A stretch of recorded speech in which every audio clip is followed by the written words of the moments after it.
प्रारंभिक सूचना। यह कहानी पूर्णतः काल्पनिक है। इसका किसी भी वास्तविक व्यक्ति, स्थान, घटना या इतिहास से कोई संबंध नहीं है। यह कथा केवल मनोरंजन और कल्पना के उद्देश्य से बनाई गई है। अगर आपको यह कहानी पसंद आई तो लाइक करें और अगली कहानी के लिए सब्सक्राइब करना न भूलें।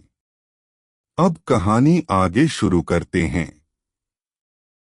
अर्जुन अपने पैतृक आश्रम के द्वार पर खड़ा था। वायु शांत थी, लेकिन उसके भीतर हलचल थी। तभी एक परिचित स्नेहिल स्वर गूंजा, अर्जुन। वह पलटता है। सफेद वस्त्रों में, शांत तेज के साथ उसकी मां सामने खड़ी थीं। उनकी आंखों में आंसू नहीं थे, पर ऐसा स्नेह था जो सबसे बड़े योद्धा को भी शिशु बना दे। अर्जुन तुरंत घुटनों पर झुक जाता है। मां उसका सिर अपने हाथों में लेती हैं।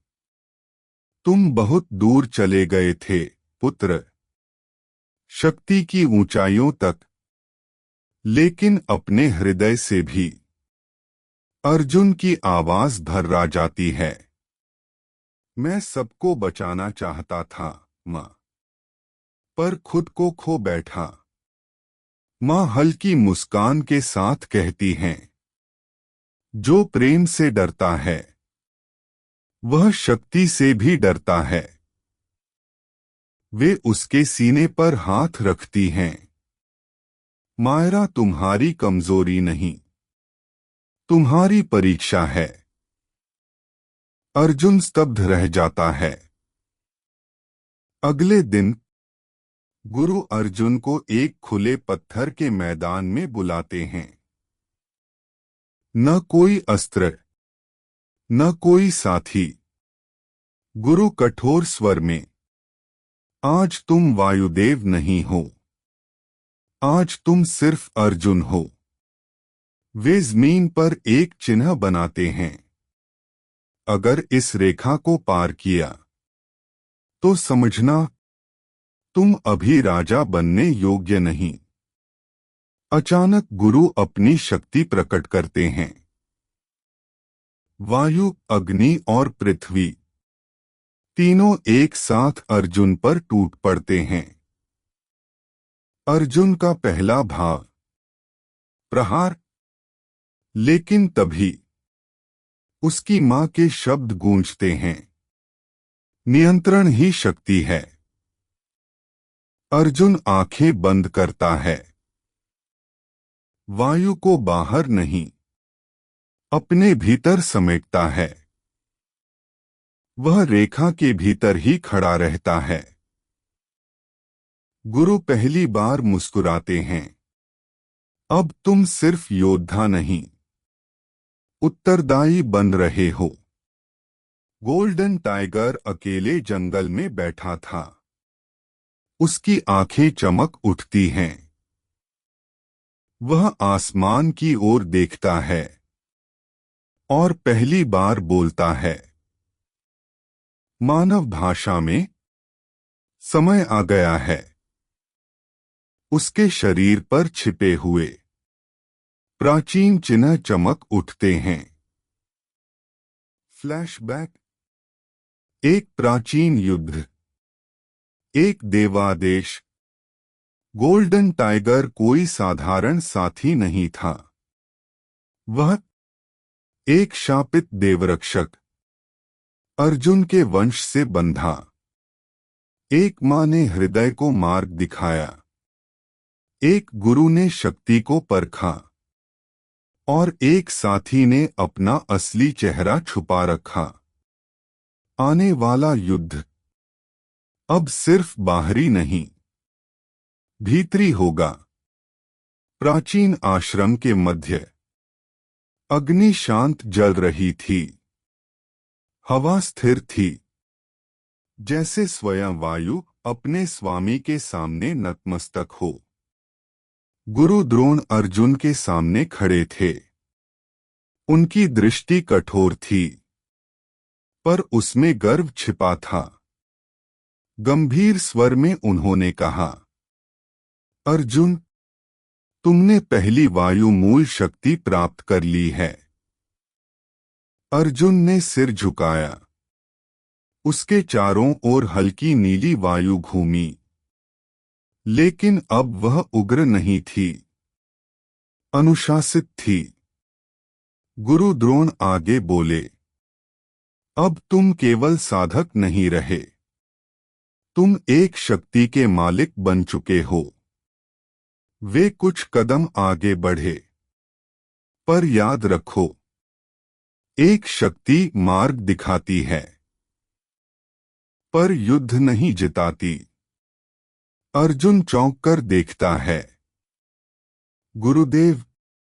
गुरु द्रोण अपनी छड़ी भूमि पर टेकते हैं।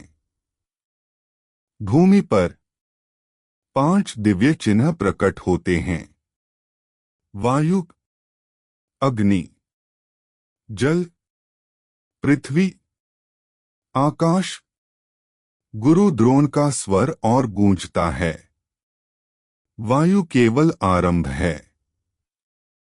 अब तुम्हें अगली 4 मूल शक्तियों को खोजना होगा। अर्जुन की आंखों में प्रश्न। लेकिन गुरुदेव, ये शक्तियां कहाँ हैं? गुरु द्रोण की दृष्टि गहरी हो जाती है। हर शक्ति किसी स्थान में नहीं, किसी परीक्षा में छिपी होती है। गुरु द्रोण एक एक कर कहते हैं, अग्नि मूल शक्ति, वह तुम्हारे क्रोध और त्याग को परखेगी। जल मूल शक्ति, वह तुम्हारे प्रेम और करुणा को तोड़ेगी, ताकि देख सके तुम बचाते हो या डूबते हो। पृथ्वी मूल शक्ति, वह तुम्हारे धैर्य और वचन को आजमाएगी। आकाश मूल शक्ति। गुरु द्रोण का स्वर धीमा पड़ जाता है। और यह शक्ति तुम्हारी आत्मा का अंतिम निर्णय करेगी। गुरु द्रोण अर्जुन के कंधे पर हाथ रखते हैं। हर शक्ति पाने के बाद तुम पहले जैसे नहीं रहोगे। और ध्यान रखना अर्जुन, अगर तुम असफल हुए, एक क्षण का मौन, तो तुम्हारे अपने, तुम्हारे सबसे बड़े शत्रु बन सकते हैं। अर्जुन की मुट्ठी कस जाती है। उसके मन में मायरा, मां, गोल्डन टाइगर, सबकी छवियां एक साथ उभरती हैं। वह दृढ़ स्वर में कहता है, गुरुदेव, मैं खोजूंगा, शक्ति के लिए नहीं, कर्तव्य के लिए। गुरु द्रोण पहली बार पूरी तरह मुस्कुराते हैं। तो यात्रा आरंभ हो चुकी है। ब्रह्मा योद्धा। वायु जाग चुकी थी। अग्नि प्रतीक्षा में थी। जल बहकाने को तैयार था। पृथ्वी मौन थी। और आकाश सब देख रहा था। अगली यात्रा अब केवल शक्ति की नहीं, भाग्य की थी। पर गुरु यह शक्तिशाली कहा, तुमने पहले मुझे बताया था मगर मुझे अभी याद नहीं है, मुझे याद दिलाओ। अर्जुन थोड़ी झिझक के साथ गुरु द्रोण की ओर देखता है। उसकी आवाज में सम्मान है, लेकिन उलझन भी। पर गुरु, यह 5 मूल शक्तियों की बात आपने पहले भी मुझे बताई थी। वह क्षण भर रुकता है। मगर मुझे अभी याद नहीं है। अर्जुन सिर झुका लेता है। कृपा करके मुझे फिर से याद दिलाइए गुरुदेव। गुरु द्रोण मुस्कुराते नहीं, वे गंभीर हो जाते हैं। धीमे गूंजते स्वर में कहते हैं, अर्जुन, यह भूल स्मृति की नहीं है।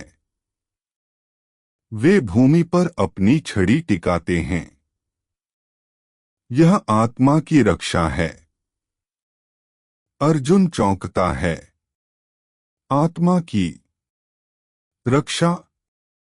गुरु द्रोण आगे कहते हैं, जब मैंने पहली बार तुम्हें इन शक्तियों का ज्ञान दिया था, तुम उस बोझ को संभालने योग्य नहीं थे।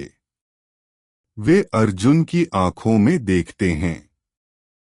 अगर उस समय तुम्हें सब याद रहता, एक क्षण का मौन, तो तुम्हारी आत्मा समय से पहले टूट जाती। भूली हुई स्मृति का रहस्य। गुरु द्रोण कहते हैं, इसलिए मैंने तुम्हारी स्मृति पर गुरुमुद्रा लगाई थी। यह कोई जादू नहीं था, यह संरक्षण था। वे धीरे से बोले, हर मूल शक्ति के साथ तुम्हारी स्मृति का एक द्वार खुलेगा। पहला द्वार खुलता है।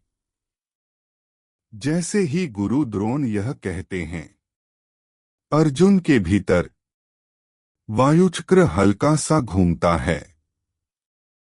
उसकी आंखों के सामने एक धुंधली स्मृति उभरती है।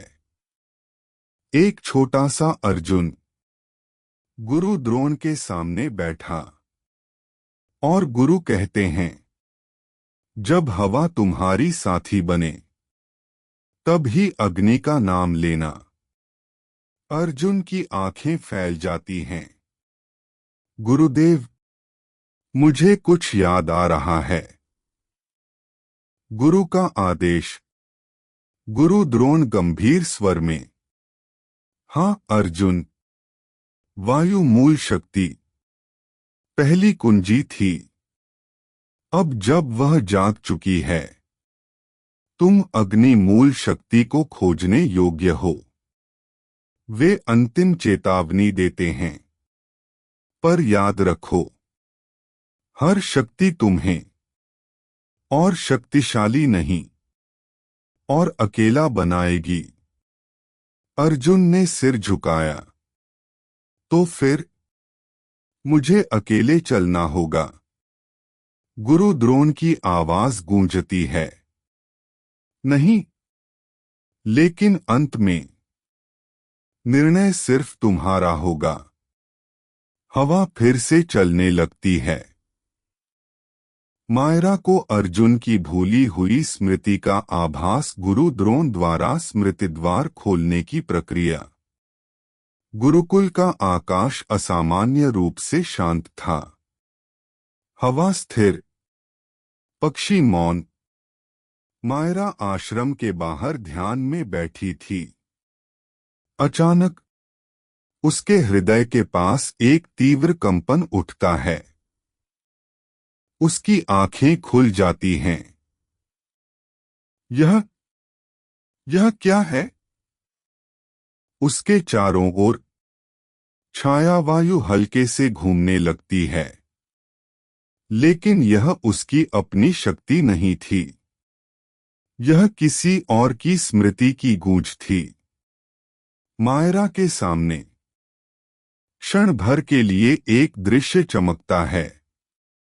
एक बालक अर्जुन, उसके सामने गुरु द्रोण, और उनके हाथों से उतरती हुई एक सुनहरी स्मृति मुद्रा। मायरा हाँफ उठती है। अर्जुन, तुमने कुछ भुला दिया है, या तुमसे कुछ छुपाया गया है।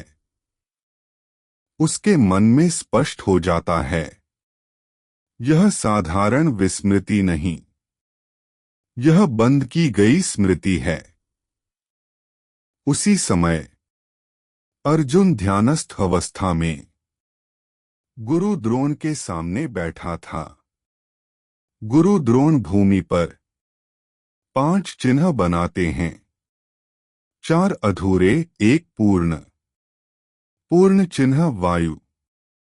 गुरु द्रोण गंभीर स्वर में कहते हैं, अर्जुन, अब स्मृतिद्वार खोला जाएगा।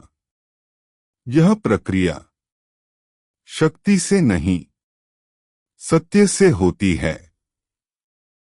अर्जुन की सांसें गहरी हो जाती हैं। गुरु द्रोण अपना हाथ अर्जुन के मस्तक पर रखते हैं। गुरु द्रोण मंत्र उच्चारित करते हैं। या स्मृतिर्बद्धा गुरु मुद्रया सा जागृतो आत्मदीपेन। जैसे ही मंत्र पूर्ण होता है, अर्जुन के भीतर वायुचक्र तेजी से घूमता है। उसकी चेतना एक गहरे आकाश में प्रवेश करती है। भूली हुई स्मृति का द्वार। अर्जुन स्वयं को एक पुराने आश्रम में देखता है। वह छोटा है। उसके सामने गुरु द्रोण खड़े हैं।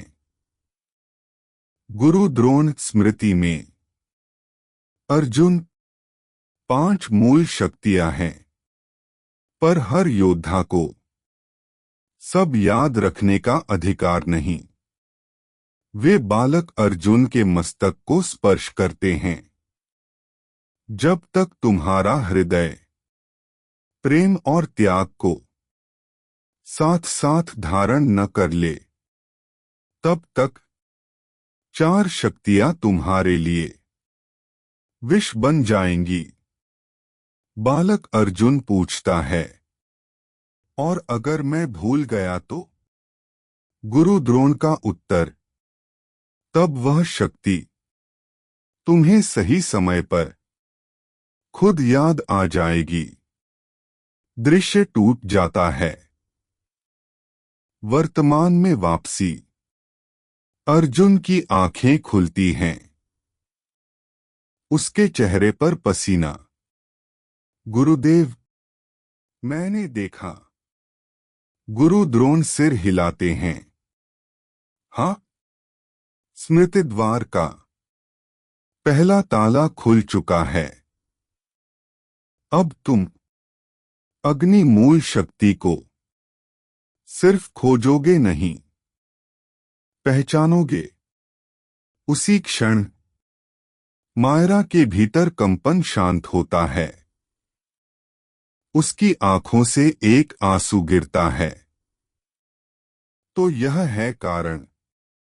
वह धीमे से कहती है, तुम्हारी शक्ति मुझे बुलाती है अर्जुन, क्योंकि तुम्हारी स्मृति मुझसे जुड़ी है।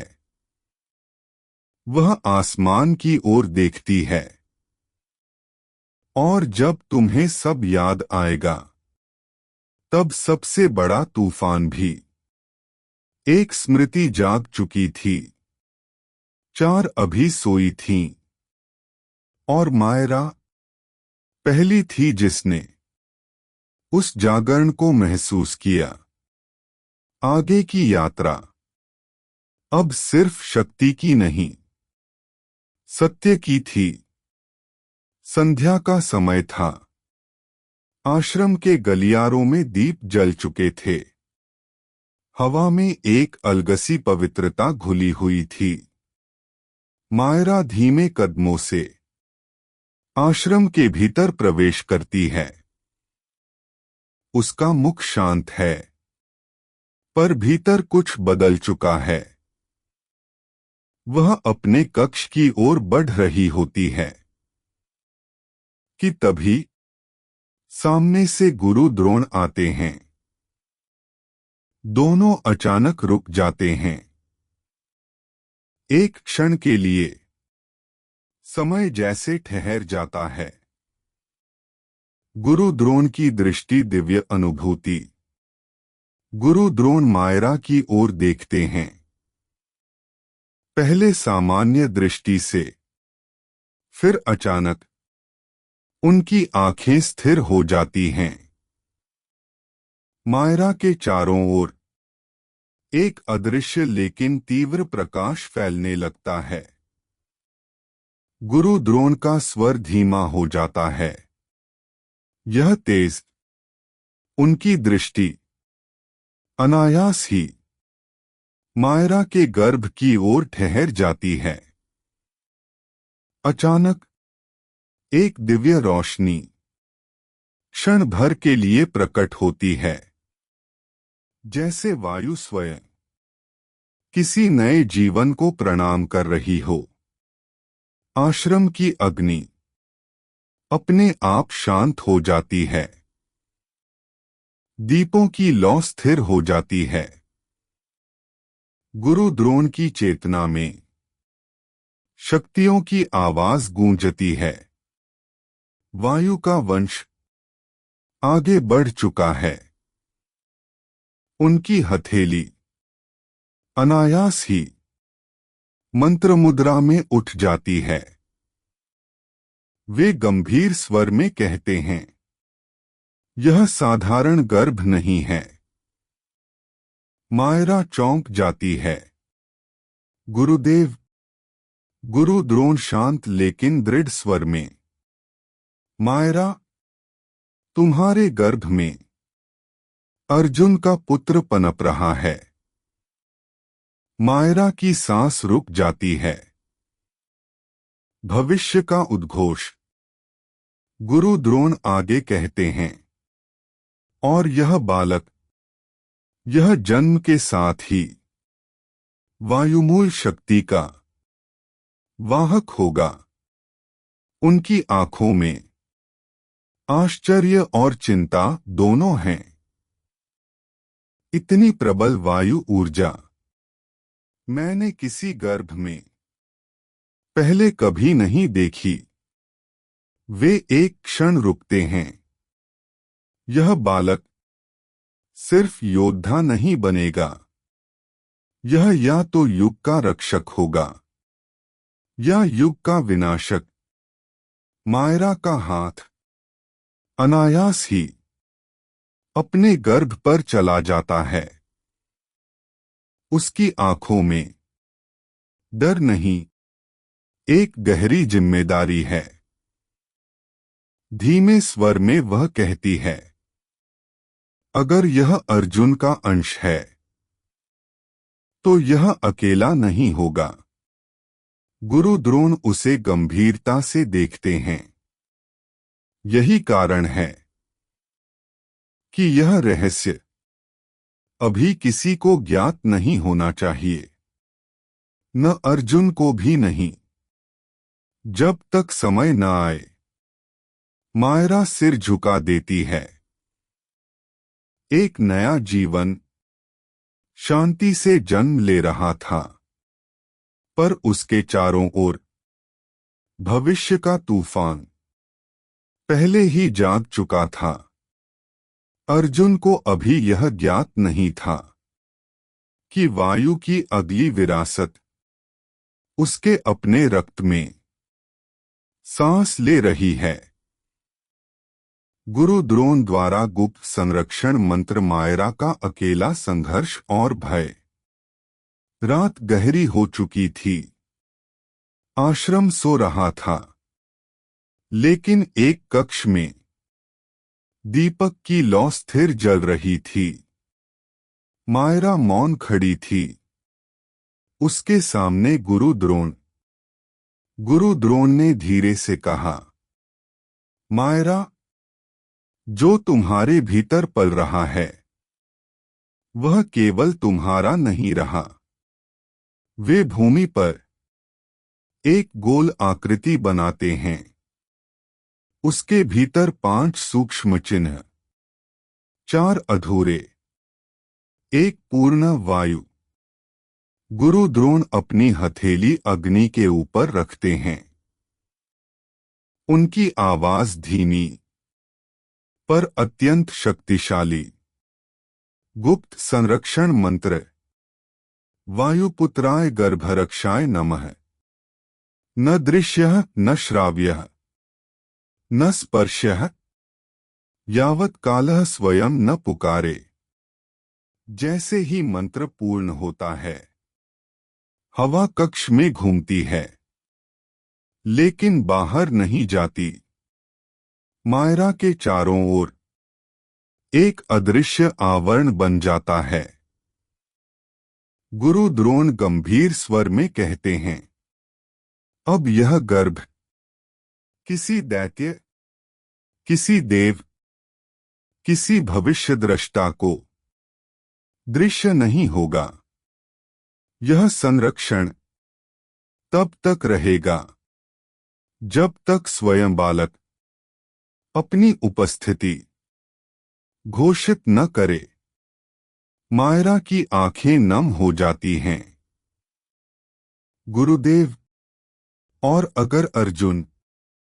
गुरु द्रोण बीच में रोकते हैं, अभी नहीं, सत्य भी समय मांगता है। गुरु द्रोण के जाने के बाद कक्ष में फिर शांति छा जाती है। मायरा अकेली बैठ जाती है। उसका हाथ अपने गर्भ पर टिक जाता है।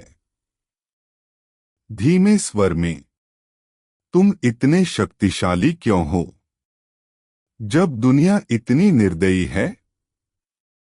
क्षण भर को उसके भीतर छाया वायु उठती है। उसके मन में भय उमड़ता है। अगर अर्जुन इस सत्य को जान गया, अगर यह बालक युद्ध का कारण बना, अगर लोग इसे शस्त्र समझने लगे, उसकी सांसें तेज हो जाती हैं। मैं देवी की छाया हूं, वह खुद से कहती है। लेकिन मां बनने का भय मुझे भी है। उसकी आंखों से एक आंसू गिरता है और भूमि पर गिरते ही हल्की वायु उसे घेर लेती है।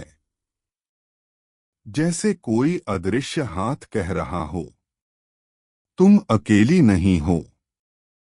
भीतर से आती आवाज मायरा को अपने भीतर एक अत्यंत कोमल अनुभूति होती है। न शब्द, न दृश्य, बस शांति।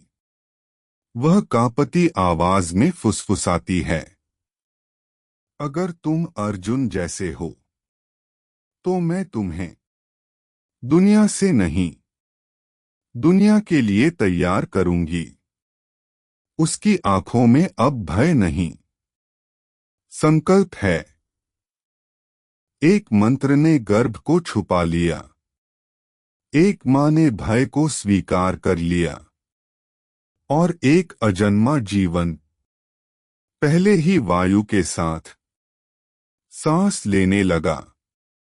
अर्जुन अभी अनजान था कि उसकी सबसे बड़ी परीक्षा युद्धभूमि में नहीं, भाग्य में जन्म ले चुकी है। अगर आपको यह कहानी पसंद आई तो लाइक करें और अगली कहानी के लिए सब्सक्राइब करना न भूलें।